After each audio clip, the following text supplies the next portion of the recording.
merci d'être avec nous chers téléspectateurs jaajëfal leen ci heure bu baax bi bis bu ne la lundi ba jeudi saa yi journal bi jeexee rek ñun waa li xew ci biir internet bi ñëw équipe la maanaam équipe digitale baa ngi ci ginnaaw lépp lu fiy jàll comme information wala li ñu fiy jàllalee ñun ak yéen ñoo koy bokk ñoo koy partagé ndoo ci réseaux sociaux yi ñun nag lépp loo xamante ne en temps réel information la ci réseaux sociaux yi dañ koy jàllale actuellement nii li xew ci réseaux sociaux yi mooy la xew France moom la ñëpp di partagé mooy léegi rek ñu ngi ko doon junj ci journal bi leen rédaction bu télévision Futur Média doy dégtal ñun nag dañuy ñëw yaatal ndaxte ci boobaak léegi yàggul ci bi mu amee ak léegi ndaxte ku ne xam na ni président Macron dafa nekk ca tournée fële ca France di dem ci yenn gox-goxaat yi fële ca la Drôme nag dafa am lu fa jot a xew maanaam dafa am ku osé daal di pes kii di président Macron mu nekk lu doy waar image yaa ngi nii dañ leen koy dégtal actuellement nii mooy def buzz ci réseaux sociaux yi.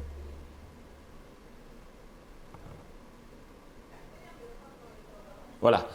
comme ni ngeen koy gisee nii ci image yi lii moo xew ca France actuellement site d'information yi ci réseaux sociaux yi xale yi commencé nañ déjà ci TikTok yi di partager vidéo bi nga xamante ni moom la ñuy diffuser nii mooy la xew ca France ki osé daal di maanaam pes mbéj président France nekk na lu yéeme bariwul lu ñu koy gis wala bariwul lu muy am lii nag moo nekk lu doy waar lu yéeme déjà médias yi jóg nañ ci ñi ngi def seen ay direct ñoom médias français yi actuellement mën nañ leen dëgtal lii li ñu xalaat ci wala seen explication ci li nga xamante ni mooy benn nit ku pes kii di président Macron. Du lycée hôtelier et on les découvre ensemble. Oui, et vous le voyez, il y a cette tentative de gifle sur le président de la République, effectivement, cette personne qui prend le président de la République par le bras et qui tente de lui donner une gifle. Ça s'est passé à la sortie de l'école hôtelière alors qu'il allait retourner dans son véhicule pour rejoindre Valence où il déjeune actuellement. Et ça, c'est la suite de la scène. Donc voilà, on va revoir ces images. Le chef de l'État qui tend la main et qui en reçoit une dans la figure du lycée hôtelier et on les découvre ensemble. Oui, et vous le voyez, il y a cette tentative de gifle sur le président. mi ngi noonu mooy image yi ngeen di gis actuellement ci réseaux sociaux yi ku nekk ngi ci commenté fi jamono toll la information ñëpp a koy amandoo en temps réel lii bi muy am ab ay du sax mën nañu wax ni ay vidéo mais ay vidéo amateur ñoo ko daal di posté maanaam ku nekk ak sa téléphone portable daal di koy jàllale ci réseaux sociaux yi ba actuellement nii mi ngi wër toile bi noonu lay demee ci li xew ci biir internet bi information en temps réel lépp ngeen di am lii xew ca France nag nekk na lu doy waar ba fii ci Sénégal comme ni ko waa ji waxee naan s'il pleut à France Dakar est mouillé à Paris Dakar est mouillé loolu la ñuy wax donc lu xew ca France rek mën nañu wax ni fii fépp mën nañu ko wax ni fii ci Dakar dañ koy jot moo taxit sénégalais yaa ngi commenté ci réseaux sociaux yi ku nekk ngi sa post di def ab commentaire ci la xew ca France ca français yi d'ailleurs ñoom ci boppam ñi ngi commentaire ci réseaux sociaux yi mën nañ jàpp ci yenn site d'information yi ku nekk a ngi ciy joxe sa xalaat ñenn ñi c'est scandale ku nekk naan lii nekk na lu ñaawlu ci image yu France waaye mi ngi noonu nekk na loo xamante ne bariwul lu ñu koy gis je pense comme ni ko téléspectateurs yi di demander actuellement ni maa ngi gis internautes yi ku ne naan wanaat leen ñu vidéo bi ñu partagé ko vidéo yaa ngi ci réseaux sociaux yi waaye comme que émission bi mooy li xew ci biir internet bi en temps réel ce qui se passe sur les réseaux sociaux sur internet en temps réel da ngeen koy am ñu tegalaat leen vidéo bi ngeen xoolaat image yi nga xam ne moo jot xew ca France.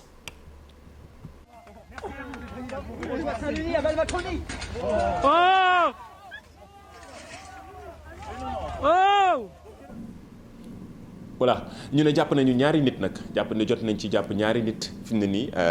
ca situation ba am fële ca la Drôme président Emmanuel Macron di def ab tournée wax na ko moom journaliste bi nee na mi ngi noonu jëm ca Valence continuer tournée am waaye donc xam naa ni lii leneen ñi ciy juddu ci ay xibaar dañ leen ko daal di dégtal ak rédaction bu télévision Futur Média waaye ci réseaux sociaux yi actuellement nii mooy def buzz noonu lay demee li xew ci biir internet bi lépp loo xamante ne ay xibaar la partage liñ fiy jàllale d'habitude yéen ñi internautes yi da ngeen ciy commenter hashtag bi sunu net la Facebook Twitter wala Instagram ñu dellu si fii ci Sénégal am na lu fi jot a xew démb tamit loo xam ni ku nekk nga ko doon partagé ñëpp di ko ñaawlu mooy la xewoon ca université Cheikh Anta Diop mu nekk lu doy waar ca restaurant bu Cité Claudel bi nga xamante ni étudiants yi dañ ko saccagé mu nekk loo xamante ni bariwul saa su ne dañ ciy wax rek toujours étudiants yi mais bu ñu defaraatee université yi loolu commentaire u internet yi la wala yenn ci sénégalais yi baaxul ci ñuy yàq li nga xamante ni suñu yëf la ñun ñoo ko moom mi ngi noonu site d'information bu groupe Futurs Médias www.igfm ñëw na ci ak ay xibaar yu wér te wóor waaye image yaa ngi nii ñu dégtal leen ko yéen téléspectateurs yi.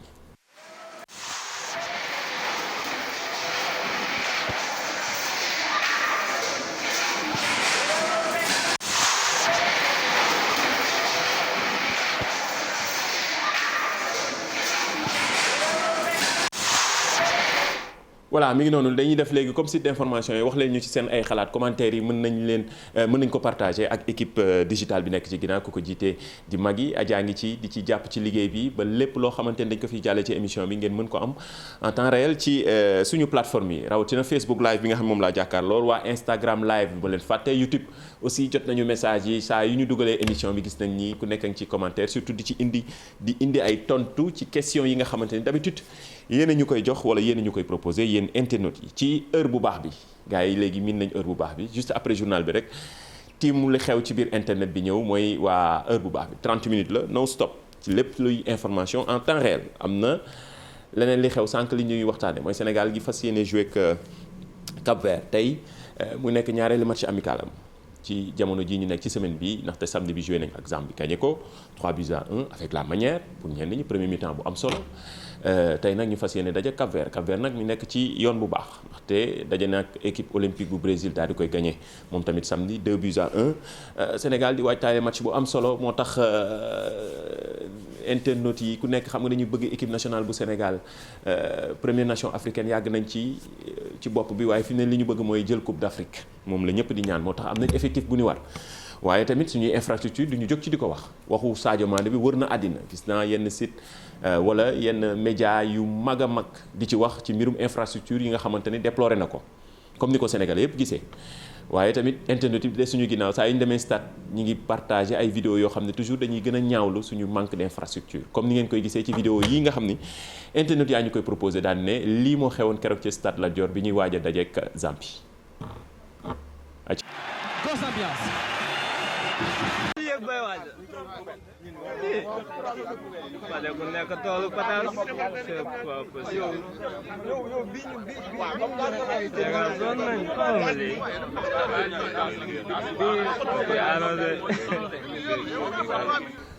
voilà xam naa bu ñuy seetlu ci yeneen stade yi li xew ci yeneen dëkk yi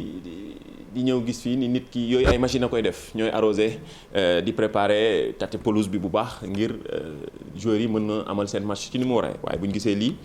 dafay nekk lu doy waar toujours suñuy manque d'infrastructure sportive donte am na stade bu ñuy accéléré fi mu ne nii ngir mu pare ngir ñu am stade bu mucc ayib ak yeneen i yeneen donc di gën a ñaax suñu autorités yi rek mais Sénégal comme ni ko Sadio Mané waxee mérité wul lii mi ngi noonu waaye am na ñeneen ñu nga xamante ni donte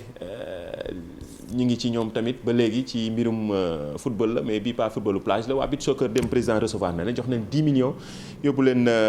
yokk seen ay grade mu nekk lu am solo loo xam ne vraiment yàgg nañ ko ñaxtu ñoom waa beach soccer bi nga xamante ni li ñu jël coupe d'Afrique bari na 6 fois enchaîné ko ñetti yoon yoo xamante ni vraiment mérité nañ seen dajeek président de la république mu jox leen ay koppar comme ni ñu koy waxee rek wala comme ni ko président Abdou Diouf dañ waxee ku def lu rëy am lu rëy ñoo taxit ñun tamit ñu clin d'œil ndaxte démb ñëpp leen statut daal di rafetlu dajeek gi ñu dajeek président de la république mu nekk lu am solo am na benn internet bu ñu envoyé benn vidéo nañu li ngeen wax ci stade yeeg toujours jafe-jafe Sénégal yi am na yeneen dëkk yi nga xam ci beneen niveau lañ nekk xaar ñu partagé ko ndaxte El Hadj Malick réalisateur connecté moo nekk ci ginnaaw acca El Hadj Malick ñu xool vidéo bi.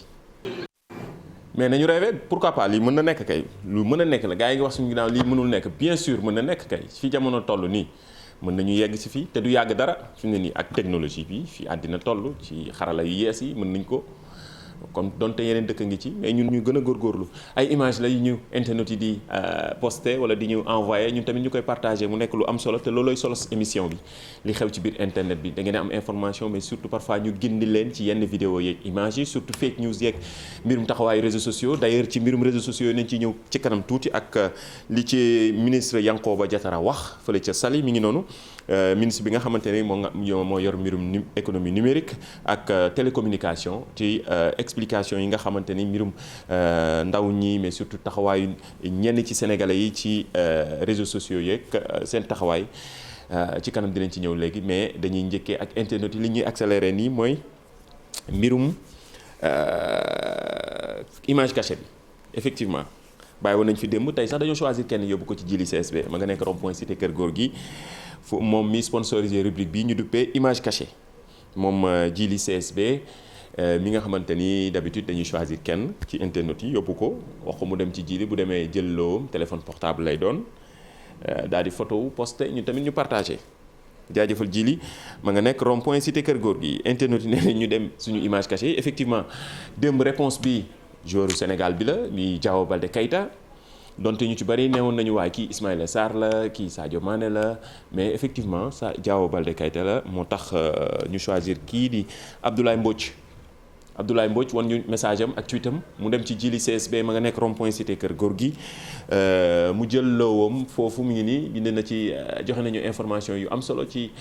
Diao Baldé Keita d'ailleurs Diao Baldé Keita moomu mi ngi jël ay kopparam di ko yóbbu fële ca seen village di defar ay mosquée loolu ay image wala ay information yu am solo yoo xam ne di wax ni sportif yi tamit dañuy def social te loolu nekk na lu am solo loo xamante ni bari na ci ñoo xamante ni ñu ngi ci di def loo xamante ni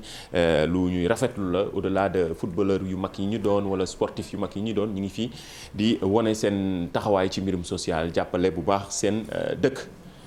Abdoulaye Mbodj mën na dem ci Djily CSB ma nga nekk rond point cité Kër Gorgui bu demee carte d'identité lay joxe photo wu jël loowam partagé ñun suba dinañ ñëw partagé Abdoulaye Mbodj ci la mu jëlee fële ca Djily CSB ma nga nekk rond point cité Kër Gorgui moom mi nga xamante ni lépp luy matériel électroménager Samsung yi d'ailleurs moom mooy boutique bu ñu certifié moom fii seule boutique fii ci Afrique de l'Ouest bu ñu certifié moom Djily CSB numéro téléphone bi mi ngi noonu ci image yi ngeen yi gis mais surtout adresse bi yomb na ma nga nekk rond point cité Kër Gorgui boo xoolee rek di nga gis Samsung Djily di ko jaajëfal bu baax aussi internautes yi ñu ngi gis réaction yi message yi image la xew ca France gis naa ni internautes yëpp a ngi ciy joxe seen version kii naan am na ku ne kii de dugg na ni ruba waaw loolu ni expression bi ñu gis la ci kanam dinañ ci ñëw balaa ñoo jeexalaat mi ngi noonu nekk na loo xamante ne toujours di fàttali internet yi loolu actuellement mooy def buzz ci réseaux sociaux yi moo def buzz ci internet bi média yëpp a ngi koy partagé pour le moment nii ci seen plateforme yëpp muy la xew ca France mi nga xamante ni président Macron mooy def ab tournée dem fële ca la Drôme di ab dëkk fenn ca France daal di fay amal ab tournée waaye bi mu génnee di nuyu ñenn ci public bi rek daal di kenn ki daal di koy pes mu nekk loo xamante ni bariwul luñ koy gis je pense mën nañ ko tegalaat téléspectateurs yi ñu ñëw juste après ñu ñëw.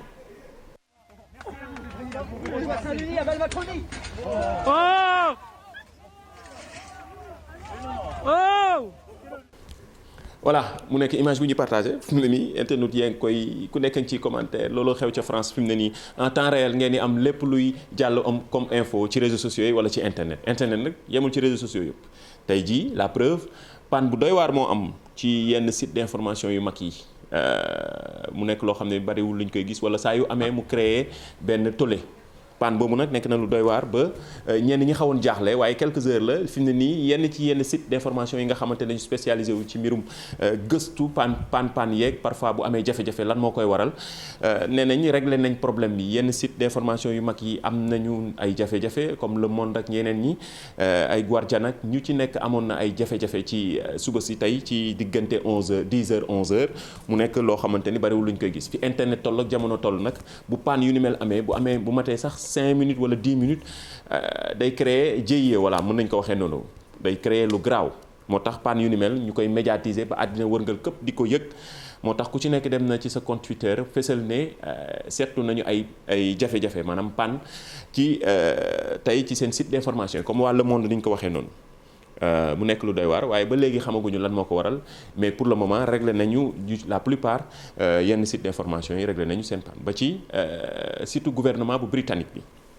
mu nekk lu doy waar loo xamante ni yu ni mel fi jamono toll comme ni ma ko waxee sànq bu amee ay panne yi dafay xaw a jaaxal yenn autorités yi dinañ ci ñëwaat ba xam lu wund panne yooyu mais surtout lan moo ko waral na xam na dafa am ñuy saboté wala dara ci kanam fii ak suba dinañ ci ñëw waaw information yi ñu amandoo moo bari ba voilà lii nekk comme ay info ci li xew ci biir internet dañ leen di junjal rek suba ñu ñëwaat gën ko yaatal fii ci Sénégal nag taxawaayu réseaux sociaux yeeg yenn nit yi xaw na jaaxal autorités yi bañ ci waaj a jël ay dogal nag président Macky Sall waxoon na ko fi mooy mbirum régulariser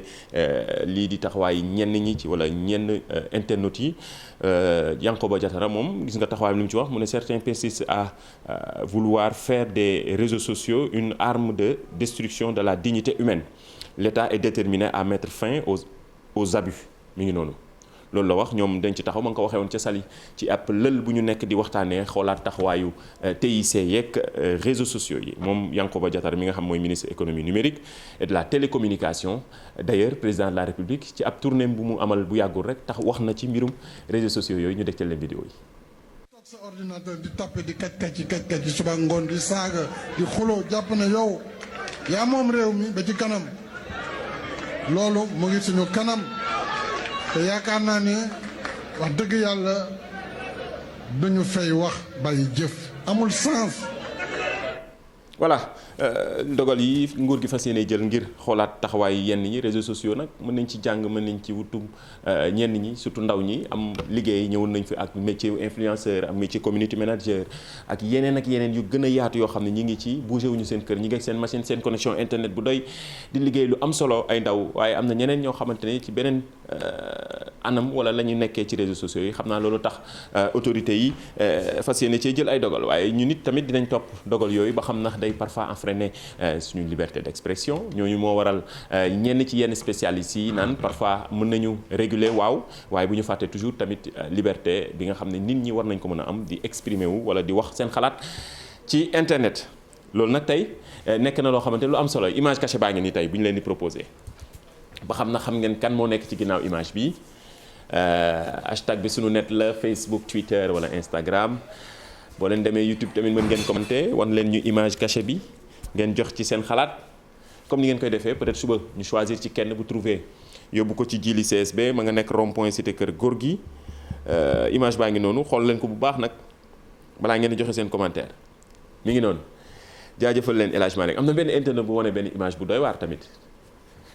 benn photo boo xamante ne vraiment fi mu ne nii fi jamono toll war nañ ci mën a def ab njàngat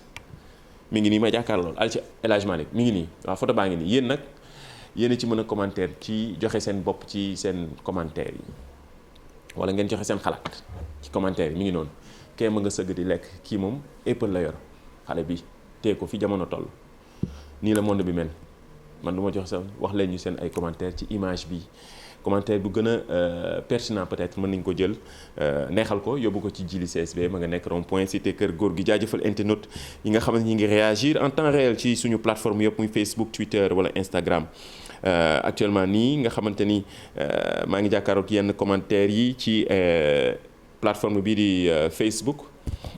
réseau social bi ñëpp a ngi joxe seen réponse ci question yi nga xamante ni moom la internautes yi di poser mi ngi nii ci moom la ñu joxe moom la ñuy wax ci image cachée bi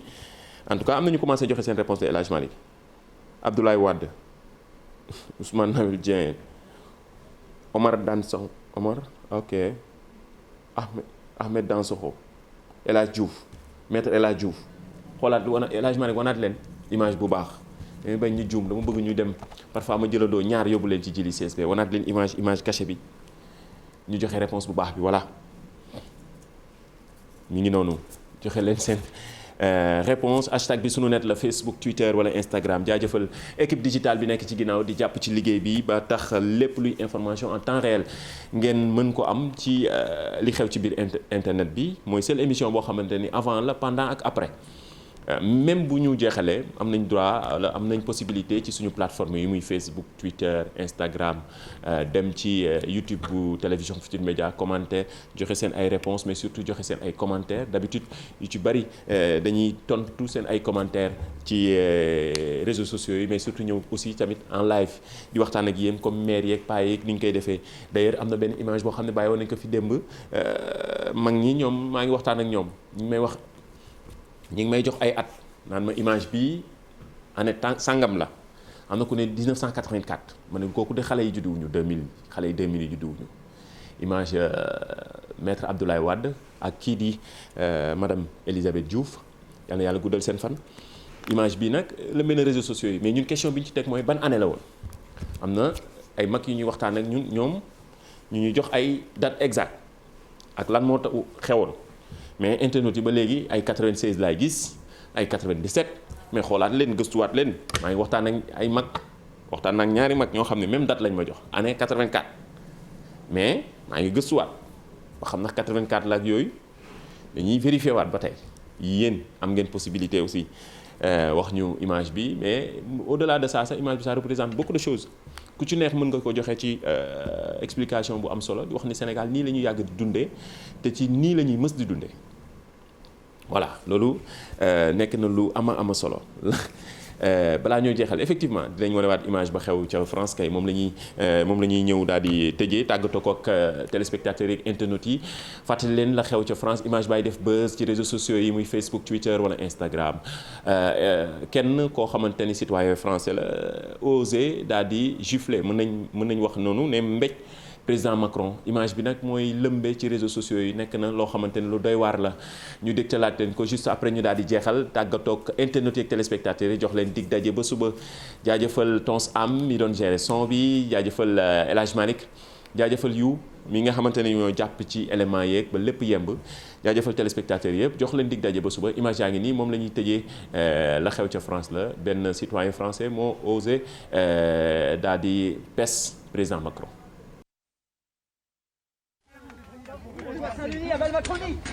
Oh